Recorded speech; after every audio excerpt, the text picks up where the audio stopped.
Hello friends, welcome to my YouTube channel. आज का हमारा टॉपिक है lobes of the cerebrum and functional area of the cerebral cortex. So lobes of cerebrum and functional area of cerebral cortex समझने से पहले मैं cerebrum का एक ओवरव्यू दे देती हूँ कि सेरिब्रम क्या है। सेरिब्रम हमारे ब्रेन का लार्जेस्ट पार्ट है जो कि फोर ब्रेन के अंडर आता है। सो सेरिब्रम लार्जेस्ट पार्ट है and cerebrum to cerebral hemisphere में डिवाइड होता है। सो एक सेरिब्रम जो लार्जेस्ट पार्ट है ब्रेन का वो टू सेरिब्रल हेमिस्फीयर में किसके थ्रू डिवाइड होता है? लॉन्गिट्यूडनल फिशर के थ्रू। और सेरिब्रम के अंदर जो आउटर सरफेस है उसको क्या कहते हैं? Cerebral cortex. और डीप में जो स्ट्रक्चर्स प्रेजेंट होते हैं सेरिब्रल कॉर्टेक्स के नीचे उसको बोलते हैं सब कॉर्टिकल स्ट्रक्चर्स। सो ये सब कॉर्टिकल स्ट्रक्चर्स कौन से हैं? हाइपोथैलेमस, थैलेमस, पिट्यूटरी ग्लैंड और लिम्बिक सिस्टम। सो ये है सेरिब्रम। अब जो सेरिब्रम का आउटर सरफेस है जिसको सेरिब्रल कॉर्टेक्स कहते हैं उसमें बहुत सारे फोल्ड्स प्रेजेंट होते हैं। सो ये फोल्ड्स किसके बने होते हैं? गायरी एंड सल्काई के। सो ये फोल्ड्स के द्वारा, इन फोल्ड्स के थ्रू जो सेरिब्रल कॉर्टेक्स है वो फोर लोब्स में डिवाइड होता है। So these are the lobes of cerebrum. So each cerebral hemisphere is subdivided into four lobes, each associated with different function. So each cerebral hemisphere में four lobes होते हैं जो कि गायरी और सल्काई या फिर डीप फिशर्स इन lobes को divide करते हैं। cerebral cortex में ये lobes होते हैं। अब इन lobes में डिफरेंट एरियाज होते हैं। जैसे कि ये डायग्राम है, सो ये लोब्स है डिफरेंट, इसमें डिफरेंट एरियाज है जो कि स्पेसिफिक फंक्शन परफॉर्म कर रहे हैं। सेरिब्रम का फंक्शन क्या होता है? सेरिब्रम हायर फंक्शंस परफॉर्म करता है। हायर मेंटल फंक्शंस का मतलब है जैसे कि reasoning, thought, memory, emotions, feelings और स्पेसिफिक वॉल्यूंटरी मूवमेंट को कंट्रोल करना। ये सब फंक्शन कौन कंट्रोल करता है? इन लोब्स में स्पेसिफिक एरियाज होते हैं जिनको बोलते हैं functional areas of cerebral cortex. अब हम इनके बारे में पढ़ेंगे। So first of all four lobes होते हैं ईच सेरिब्रल हेमिस्फीयर में: frontal lobe, parietal lobe, temporal lobe and occipital lobe. So this is the frontal lobe जो कि फ्रंट में प्रेजेंट है। फ्रंटल लोब के पीछे क्या कौन सा प्रेजेंट है? Parietal lobe. फ्रंटल लोब के नीचे प्रेजेंट है टेम्पोरल लोब एंड सबसे लास्ट में सबसे पीछे कौन सा प्रेजेंट है? Occipital lobe. सो सबसे पहले मैंने फ्रंटल लोब को रेड से कलर किया है एंड पेराइटल लोब को मैंने ब्लू से शो किया है, टेम्पोरल लोब को ग्रीन से एंड ऑसिपिटल लोब को ब्लैक से। सबसे पहले हम फ्रंटल लोब के बारे में पढ़ेंगे। फ्रंटल लोब क्या है? Located at the front of each cerebral hemisphere. So cerebral hemisphere के फ्रंट पर प्रेजेंट है फ्रंटल लोब, इसलिए इसका नेम भी फ्रंटल लोब है। Position in front of parietal lobe and above and in front of temporal lobe. अभी किसके यहाँ पर स्पेसिफिक पोजीशन अगर देखी जाए तो पेराइटल लोब के फ्रंट पे फ्रंटल लोब प्रेजेंट है एंड टेम्पोरल लोब के अबव, टेम्पोरल लोब के अबव और फ्रंट पे फ्रंटल लोब प्रेजेंट है। अब फ्रंटल लोब को पेराइटल लोब से कौन सेपरेट करता है? Central sulcus. सो ये सेंट्रल सल्कस फ्रंटल लोब को पेराइटल लोब से सेपरेट करता है। फ्रंटल लोब को टेम्पोरल लोब से कौन सेपरेट करता है? लेटरल फिशर या फिर लेटरल सल्कस। सो फ्रंटल लोब में भी क्या प्रेजेंट होते हैं? Functional areas. सो जो फ्रंटल लोब में फंक्शनल एरियाज प्रेजेंट है उनको हम वन बाय वन डिस्कस करेंगे। सबसे पहले primary motor cortex. So this is a primary motor cortex या फिर primary motor area. So motor area कौन सा प्रेजेंट है फ्रंटल लोब में? Primary motor area. सो ये जो सेंट्रल सल्कस से बिल्कुल आगे ये स्ट्रिप सी है, ये स्ट्रिप पोर्शन, इसको बोलते हैं प्राइमरी मोटर एरिया या फिर primary motor cortex.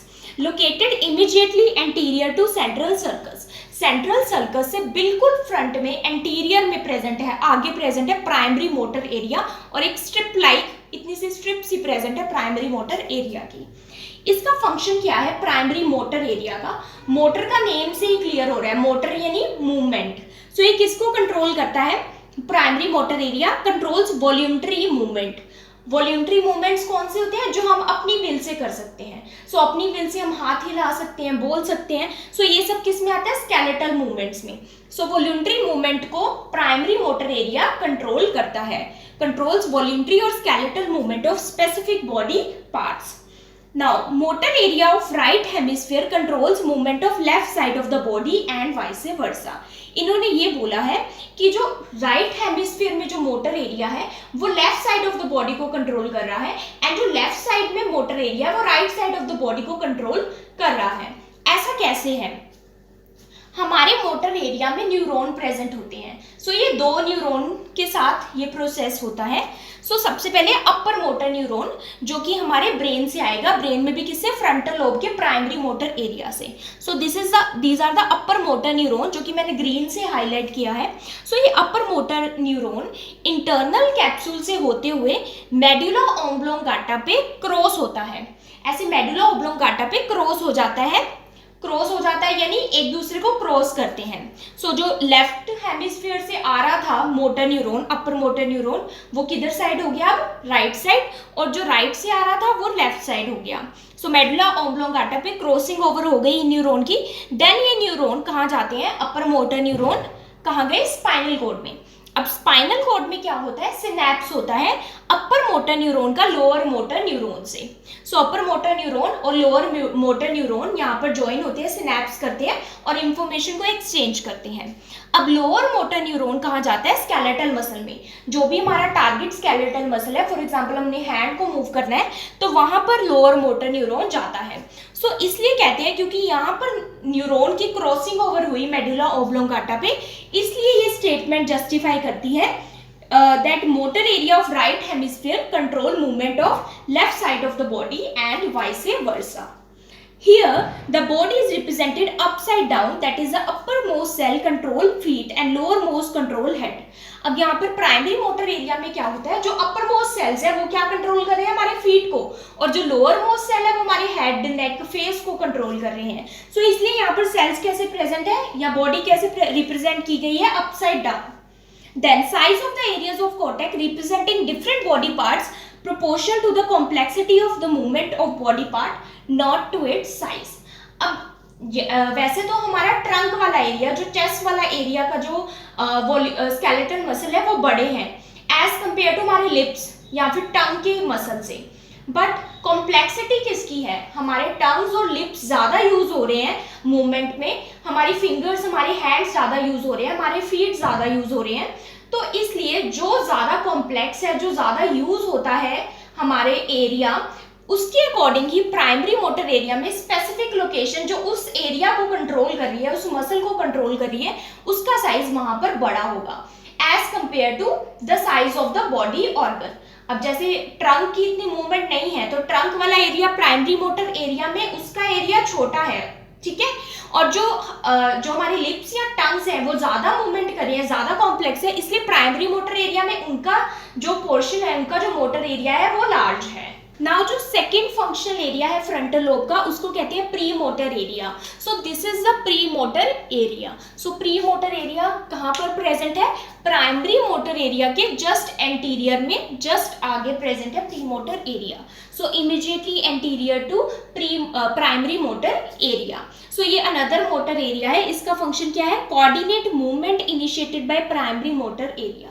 So primary motor area का क्या काम था, जो वॉल्यूंटरी मूवमेंट हो रही है उसको इनिशिएट करना। अब उस वॉल्यूंटरी मूवमेंट को कोऑर्डिनेट करने का काम कौन करता है, pre motor area. So pre motor area का क्या काम है, coordination of the movement initiated by the primary motor area. So coordination का काम है ensuring that learned pattern of movement can be repeated. सो इसका क्या मतलब है, एक एग्जांपल, जैसे कि हम शू लेस करते हैं, अपने शू लेस को टाई कर रहे हैं, जो हमारे शूज के लेसेस है उसको बांध रहे हैं, या फिर हैंड राइटिंग कर रहे हैं, कुछ लिख रहे हैं। सो इन एक्शंस में क्या हो रहा है, बहुत सारे मसल्स इन्वॉल्व हो रहे हैं, बहुत सारे मसल साथ में कॉन्ट्रैक्ट होते हैं। सो ये मसल जब कॉन्ट्रैक्ट तो हो रहे हैं लेकिन एक कोऑर्डिनेशन में कॉन्ट्रैक्ट होंगे तभी एक एक्शन परफॉर्म हो पाएगा। सो इस कोऑर्डिनेशन ऑफ एक्शन को कौन इंश्योर करता है, प्री मोटर एरिया, ताकि जो भी हमने एक बार काम किया है, फॉर एग्जांपल हमने हैंड राइटिंग की है, कुछ लिखा है, सो ये जो एक्शन है ये हमेशा हमें याद रहे, ये हमेशा कोऑर्डिनेशन में रहे ये एक्शन, उसको कौन इंश्योर कर रहा है, प्री मोटर एरिया। सो इनिशिएट कहाँ हुआ है मूवमेंट, प्राइमरी मोटर एरिया में, और जो मूवमेंट की कोऑर्डिनेशन है वो किसने की है, प्री मोटर एरिया ने, ताकि जो लर्न्ड पैटर्न ऑफ मूवमेंट है, एक बार जो हमने मूवमेंट लर्न कर लिया है वो दोबारा रिपीट हो सके। नाउ थर्ड जो एरिया है मोटर एरिया फ्रंटल लोब का है, वो है मोटर स्पीच एरिया या फिर Broca's area. So this is a Broca's area या फिर मोटर स्पीच एरिया। ये कहाँ पर लोकेटेड है, just above the lateral sulcus. So lateral circus के जस्ट अबव लोकेटेड है ब्रोकास एरिया। नाम से ही क्लियर है, स्पीच एरिया है। It means controls the muscle movement needed for speech. Speech यानी हमारे बोलने के लिए जो मसल इन्वॉल्व हो रहे हैं, मसल मूव कर रहे हैं, उनको कौन कंट्रोल करता है? Broca's area. अगर ब्रोकस एरिया डैमेज हो जाए सो हम स्पीच नहीं कर पाएंगे, हम बोल नहीं पाएंगे। इसी तरह से जो प्री मोटर एरिया और प्राइमरी मोटर एरिया जो कि मसल को कंट्रोल कर रहे हैं, अगर ये डैमेज हो जाए तो पैरालिसिस हो सकता है। अब जो लास्ट एरिया है फ्रंटल लोब का, वो है pre frontal area. So this is the pre frontal area, x tends anteriorly from the pre motor area. So pre motor area के वहां से ये स्टार्ट हो जाता है, एक्सटेंड हो जाता है, और जितना भी बचा हुआ पोर्शन फ्रंटल लोब का है, ब्रोकस एरिया को निकाल के, प्राइमरी मोटर एरिया और प्री मोटर एरिया को निकाल के, वो सारा पोर्शन क्या है? Pre frontal area. So pre frontal area largest area है फ्रंटल लोब का। इसका फंक्शन क्या है? प्री फ्रंटल एरिया का परफॉर्म्स इंटेलेक्चुअल फंक्शंस। जो भी हायर फंक्शंस है, इंटेलेक्चुअल फंक्शंस है, वो परफॉर्म करता है, जैसे कि thinking, planning, organising, problem solving, emotions, behaviour control, decision making and personality. सो अगर प्री फ्रंटल एरिया में डैमेज होता है सो हमारे पर्सनैलिटी चेंजेस आ जाएंगे, बिहेवियर चेंजेस आ जाएंगे, डिसीजन मेकिंग नहीं कर पाएंगे, हमारी थिंकिंग नहीं हम कर पाएंगे, प्लान नहीं कर पाएंगे। सो ये सब जो फंक्शंस है ये परफॉर्म कौन करता है? Pre frontal area. Next lobe है पेराइटल लोब। सो पेराइटल लोब कहाँ है? फ्रंटल लोब के पीछे। सो दिस ब्लू एरिया जो मैंने ब्लू से शो किया है, this is a parietal lobe located immediately behind the frontal lobe. So frontal lobe के बिल्कुल पीछे लोकेटेड है पेराइटल लोब। इसका फंक्शन क्या है पेराइटल लोब का? Involved in processing information from body senses. So जो बॉडी के सेंसेस है जैसे कि टेस्ट, टच, सो ये जो सेंसेस हैं इनसे ही इंफॉर्मेशन रिसीव करता है और तब फिर हमें ये सेंसेस परसीव होती हैं। सो इसमें जो फर्स्ट आता है पेराइटल लोब में वो है somatosensory area. So somatosensory area कौन सा है? ये वाला पेराइटल लोब में सोमैटोसेंसरी एरिया है ये। Somatosensory area immediately behind the central sulcus. So central sulcus के बिल्कुल बिहाइंड ये प्रेजेंट है। इसका फंक्शन क्या है? सेंसेशन ऑफ पेन, पेन की sensation, temperature, pressure, touch, awareness of muscular movement कि मसल हमारे मूव कर रहे हैं उसकी awareness, and position of joints जिसको कहते हैं प्रोप्रियोसेप्शन आर परसीव्ड। सो ये सब सेंसेस सोमैटोसेंसरी एरिया में पेराइटल लोब के परसीव होती हैं। इन्हीं की वजह से हमें पता लगता है कि ये चीज़ गर्म है या ठंडी है, कुछ टच, प्रेशर, ये सारे सेंसेस। देन सेकेंड एरिया है पेराइटल लोब का taste area. So this is the taste area जो कि पेराइटल लोब में प्रेजेंट है। Taste area just above the lateral sulcus. So lateral sulcus जो कि पेराइटल लोब और टेम्पोरल लोब को सेपरेट कर रही है उसके जस्ट अबव प्रेजेंट है टेस्ट एरिया। नेम से ही क्लियर है, sensory receptor in taste buds are receive. So जो हमारे टंग पर टेस्ट बर्ड्स है वहां से सेंसरी इंफॉर्मेशन जाती है टेस्ट एरिया में, तभी हमें टेस्ट का पता लगता है। सो अगर ये डैमेज हो गया एरिया सो टेस्ट का हमें पता नहीं लगेगा। सो नेक्स्ट लोब है हमारा टेम्पोरल लोब। टेम्पोरल लोब मैंने ये ग्रीन कलर से शो किया है। सो टेम्पोरल लोब कहाँ पर प्रेजेंट है? Located on sides of the head. जो हमारे साइड से हेड के वहां पर टेम्पोरल लोब प्रेजेंट है, लोकेटेड है।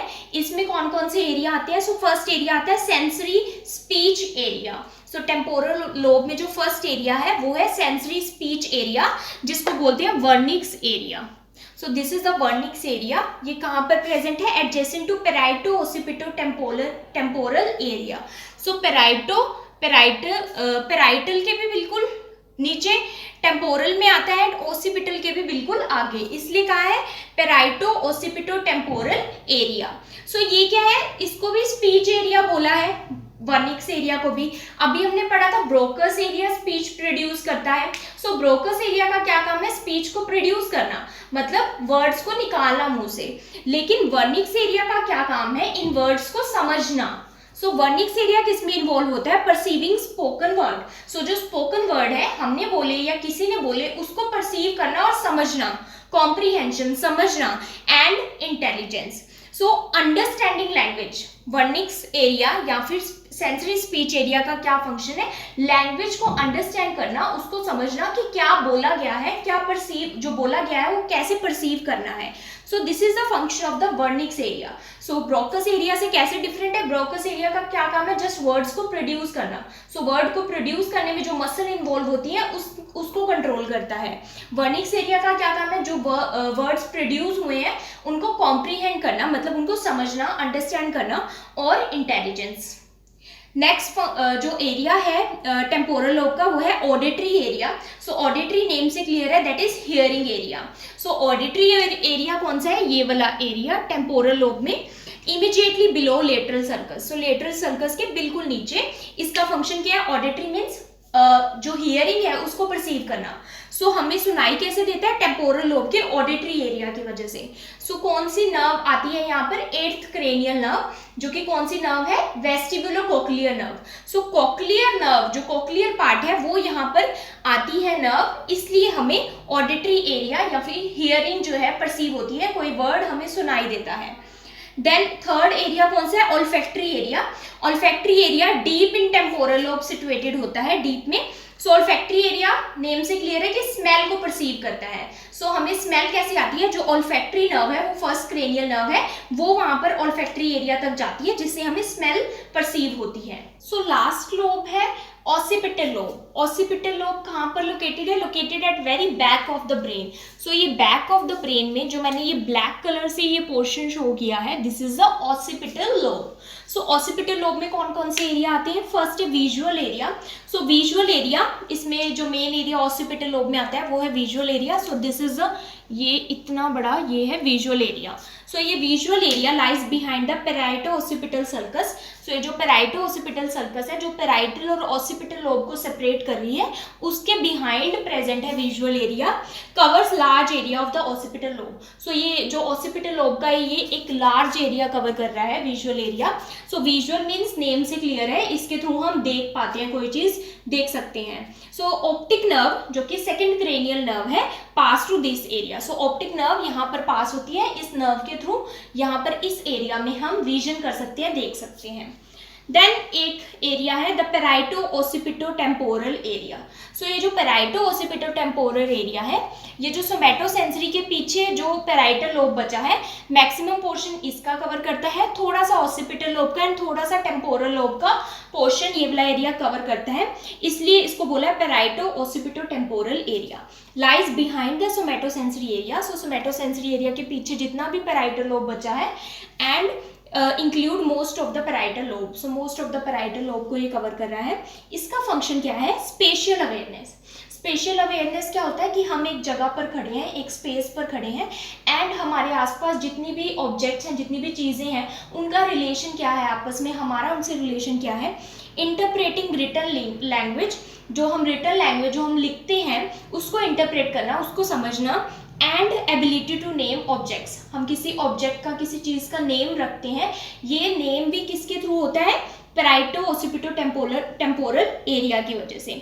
So objects can be recognized by touch alone because of knowledge from past memory retained in this area. So sometimes हम किसी ऑब्जेक्ट को जस्ट एक टच के साथ ही बता देते हैं कि ये एक ऑब्जेक्ट है। फॉर एग्जाम्पल मैंने मैंगो टच करके बताया कि ये मैंगो है, अभी मैंने देखा भी नहीं। सो वो हमें कैसे पता लगा? टच से।